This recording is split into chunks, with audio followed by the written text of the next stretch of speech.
أرأيت الذي يكذب بالدين فذلك الذي يدعو اليتيم ولا يحض على طعام المسكين। দিন ইসলাম তথা বিচারের দিনকে অস্বীকার করেছে যে সে লোকটি সম্পর্কে কি তুমি বিবেচনা করেছো? সে কোন লোকটি? যে লোকটি এতিমকে গলা ধাক্কায় দেয়, মিসকিনদেরকে খেতে দেয় না, পরস্পরকে মিসকিনকে খাবারের ব্যাপারে উৎসাহিত করে না, এতিমকে গলা ধাক্কা দেয়। এই জন্য পরকালকে অস্বীকার করলো, এই জন্য ইসলামকে অস্বীকার করলো, এজন্য দিনকে অস্বীকার করলো। এরপরে সে নামাজ পড়ুক, রোজা রাখুক, তার নামাজ, রোজা, হজ, যাকাতের গুরুত্ব বহন করবে না। কিয়ামতে যেসব লোক জাহান্নামে যাবে তার মধ্যে দুটি কারণ হবে সবচেয়ে বড়। একটা হচ্ছে আল্লাহর প্রতি ঈমান না আনা, আর একটা হচ্ছে এতিম মিসকিনদেরকে খেতে না দেওয়া। এদের শাস্তি কিরকম হবে? আল্লাহ রাব্বুল আলামিন বলেন, যারা এতিম মিসকিনদেরকে খেতে দিবে না, গলায় ধাক্কা দিবে, তাদের সঙ্গে দুর্ব্যবহার করবে, আল্লাহ পাক বলেন তাদের অবস্থা কি হবে শোনো। খুযূহু ফাগুল্লুহু সুম্মাল জাহিমা সাল্লুহু। বলা হবে ধরো এই লোকটারে, ধরো আর তাকে তার গলায় ফাঁস লাগাও, তাকে জাহান্নামে নিক্ষেপ করো। নাউযুবিল্লাহি মিন যালিক। আর এরপরে তাকে 70 হাত 70 গজ শিকল দিয়ে তাকে বেঁধে ফেলো, তাকে জাহান্নামে নিক্ষেপ করো। কারণটা কি?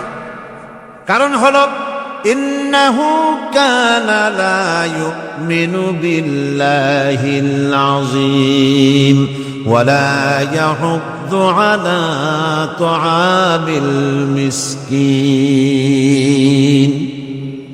গলায় ফাঁস লাগায়া 70 হাত শিকল দিয়া বাঁধা জাহান্নামে নিক্ষেপ করো, কারণ সে আল্লাহর উপর ঈমান আনে নাই, আর এতিমদেরকে, মিসকিনদেরকে খাবারের ব্যাপারে পরস্পরকে উৎসাহিত করে নাই, নিজেও খাওয়ায় নাই, আরো একজনকে উৎসাহিতও করে নাই। কিয়ামতে জাহান্নামে যারা যাবে, জাহান্নামে যাওয়ার যতগুলি কারণ থাকবে তার মধ্যে দুটি কারণ বড়। বলেন কয়টা কারণ বড়?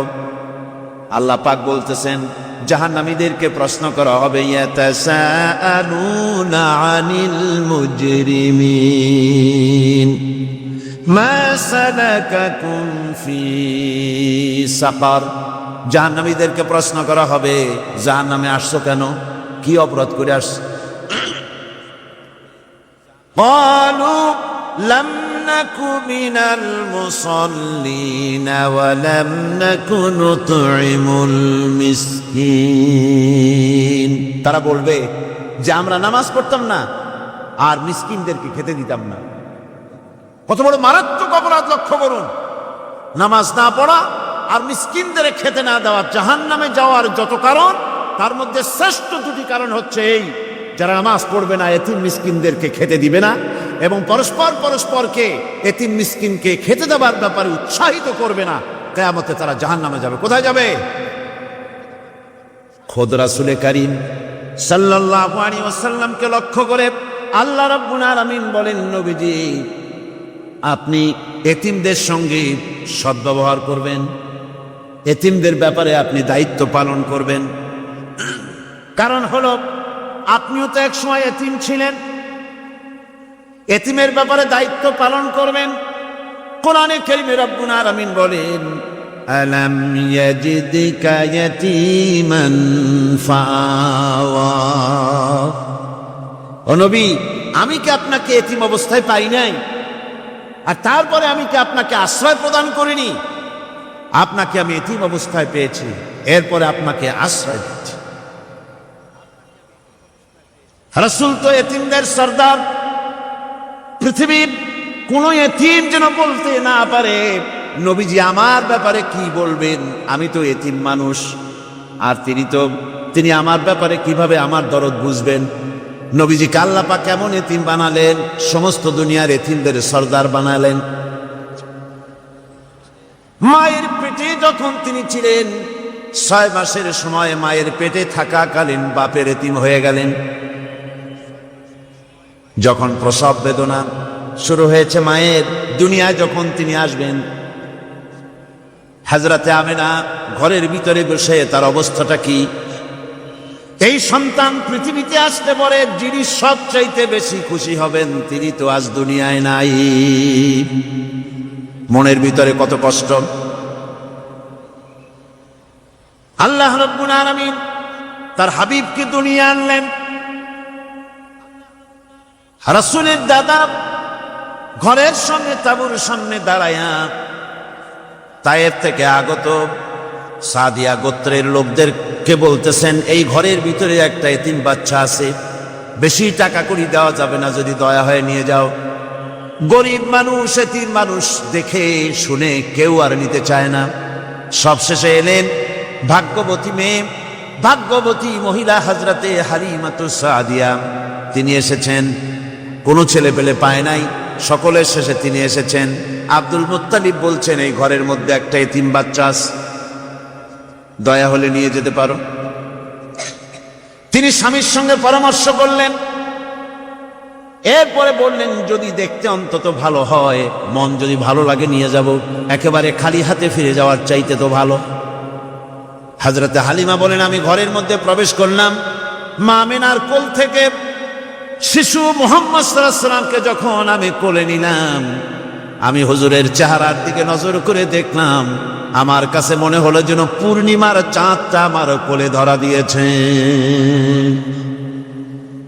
রাসূল কি শিশু মুহাম্মদ সাল্লাল্লাহু আলাইহি সাল্লাম কি যখন নিয়ে বাড়ির দিকে রওনা হলাম, যে গাধা আমার সকলের পেছনে এসেছে সেই গাধা এখন সকলের আগে ছুটে চলে যায়। এরপরে বাড়ি যখন নিয়ে গেলাম, কুয়ায় পানি বাড়লো, গাছে ফসল বাড়লো, খেজুর গাছে খেজুর বাড়তে লাগলো, জমিনে ফলন বেড়ে গেল। রাসূলের দুধ বোন সাইমা রাসূলকে নিয়ে মুহাম্মদ সাল্লাল্লাহু আলাইহি সাল্লাম তাকে দোলনা নিয়ে দোল দিতেছে। কি আশ্চর্য অবস্থা! সাইমা তাকে দোল দিচ্ছে আর বলতেছে, বেঁচে থাকুক মুহাম্মদ সাল্লাল্লাহু আলাইহি ওয়াসাল্লাম, সে দীর্ঘজীবী হোক। কবি লিখতেছেন, কি আশ্চর্য কথা! বেদুইন বালিকা কারে নিয়ে দোল দেয় সে কি তা জানে? বিশ্বনবী মুহাম্মদ রাসূলুল্লাহ সাল্লাল্লাহু আলাইহি ওয়াসাল্লাম এভাবে এতিম অবস্থায় জীবন তার শুরু হলো। যখন তিনি ফিরে এলেন 6 বছর বয়সের সময়, যখন মায়ের কাছে তিনি ফিরে এসেছেন, প্রতিদিন তিনি খেলা দেখতে যান ময়দানে।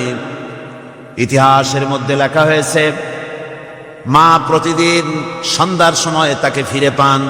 আজকে সন্ধ্যা হয়ে গেছে, শিশু মুহাম্মদ সাল্লাল্লাহু আলাইহি সাল্লাম বাড়ি ফেরেন না। কারণ কি? কেন বাড়ি ফেরে না? সন্ধ্যার দিকে তিনি চলে গিয়েছেন পাহাড়িয়া ময়দানে, যে দেখেন ধুধু করতেছে, চতুর্দিকে সন্ধ্যা হয়ে গেছে, অন্ধকার হয়ে গেছে, কোনো ছেলে পেলে নাই, কেউ নাই। পাহাড়ের পাদদেশে বসে শিশু মুহাম্মদ সাল্লাল্লাহু আলাইহি সাল্লাম কাঁদতেছেন। মা প্রশ্ন করলেন, বাবারে, সন্ধ্যা উত্তীর্ণ হয়ে গেল, কেন একা একা বসে বসে কাঁদো? তিনি বলছেন, মাজি, আজ কদিন খেলা দেখতে আসলাম ময়দানে, প্রতিদিন দেখি যখন সন্ধ্যা হয়ে যায় মুরব্বী শ্রেণীর কিছু লোক আসে, ছেলেকে নাম ধরে ডাক দেয়, ছেলেরা দৌড়ে তার বাবার কাছে চলে যায়, আর বাবা ছেলেকে কোলে নিয়ে মুখে চুমা দিয়ে বাড়ির দিকে নিয়ে যায়। আমি আজ কদিন পর্যন্ত এই ময়দানে এলাম, কোনোদিন সন্ধ্যাবেলায় তো কেউ এসে আমাকে মুহাম্মদ বলে একটা ডাক দিল না। আমার আব্বা কি নাই? আল্লাহ রাব্বুল আলামিন বলেন, আলাম ইয়াজিদকা ইয়াতীমান ফাআওয়া। এরকম এতিম অবস্থায় পেয়ে আমি কি আপনাকে আশ্রয় দেই নাই? আপনাকে আমি পেয়েছি এতিম অবস্থায়, এরপরে আমি আপনারে আশ্রয় দিলাম। ওয়াওয়াজাদাকা দাল্লান ফাহাদা। এরপরে আমি আপনাকে পথ হারা পেলাম, আমি আপনাকে পথের দিশা দিয়া দিলাম। ওয়াওয়াজাদাকা আইলান ফাআগনা। এরপরে আমি আপনাকে দরিদ্র অবস্থায় পেয়েছি, তারপরে আমি আপনার দারিদ্র মুক্ত করেছি আপনাকে। সুতরাং ফাআম্মাল ইয়াতীমা ফালা তাকহার ওয়া আম্মাস সাইলা ফালা তানহার ওয়া আম্মা বিনি'মাতি রাব্বিকা ফাহাদ্দিস। সুতরাং নবী, এতিমের প্রতি নির্মম ব্যবহার করো না, এতিমের প্রতি ভালো ব্যবহার করো, নির্মমতা দেখাইও না। আর ভিক্ষুকতে ধমক দিও না, রূঢ়তা দেখিও না, আর আল্লাহর নিয়ামতের প্রশংসা করো। বহুত মানুষ আছে এতিমরে গলায় ধাক্কা দেয়। মানুষ যখন ভিক্ষা নিতে আসে, গরিব মানুষ ভিক্ষা চাইতে আসছে, ওই মেয়ে আত্মাহিত জানো, দোয়া কুনুত জানো, বাড়ি যেয়ে কাজ করবা, এই সব আজে বাজে কথা বলিয়া ভিক্ষা দেয় না। সাইলকে ধমক দিতে রাসূল করিম সাল্লাল্লাহু আলাইহি ওয়াসাল্লাম নিষেধ করেছেন, সাইলকে ধমক দিও না। গাড়িতে বসে যাচ্ছেন সাহেব, ট্রাফিক মোড়ে যখন সিগন্যাল জ্বলল, গাড়িগুলি দাঁড়ায় গেল, ফকির এসেছে, হাত নাই পাও নাই, বুড়া মানুষ, একটা পয়সা বার করে না। আবার এই মানুষটি ওই ফকিরকে ধমক দিয়া বার করে দিল। এরপরে এই লোকটি যখন কোনো মাজারের কাছে পৌঁছে গেল, 500 টাকার কড়কড়ে নোটটা ফেলে দিল। বলেন টাকা দরকার কার? মরা মানুষের না জিন্দা মানুষের? কার দরকার? যার টাকা দরকার ছিল তারে দেওয়া হলো না, যার দরকার নাই তারে দেওয়া হলো। এরপরে লোকটা না খেয়ে যখন মারা গেল, পথের ফকির, রাস্তার ফকির, না খেয়ে মারা গেছে। এরপরে তার কাফনের কাপড় নাই, লোকটাকে রাস্তার উপরে শোয়া একটা ছেঁড়া কাপড় দিয়ে ঢেকে রেখেছে। বড় লোকেরা, সাহেবরা তখন গাড়ি দাঁড় করে আর 5টা টাকা 2টা টাকা করে তার লাশের উপরে মারতেছে। এটা মানবতার এর চাইতে লাঞ্ছনা, মানবতার জন্য এর চাইতে গঞ্জনা আর কিছুই হতে পারে না। মানবতার প্রতি লাঞ্ছনা, এর থেকে আর দুর্গতি কি হতে পারে? বেঁচে থাকার সময় 1টা টাকা আপনি দিলেন না, মরে যাওয়ার পর বিদায় হয়েছে বালাই, এখন দেওয়া শুরু করেছে। আমার বন্ধুগণ, এজন্য এতিমের প্রতি দরদ করার জন্য আল্লাহ পাক কোরআনের ভিতরে পরিষ্কার বলেছেন।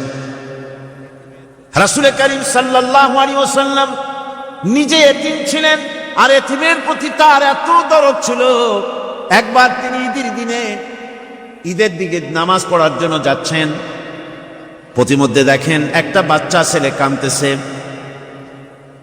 এই রাস্তায় কত মানুষ গেল, কেউ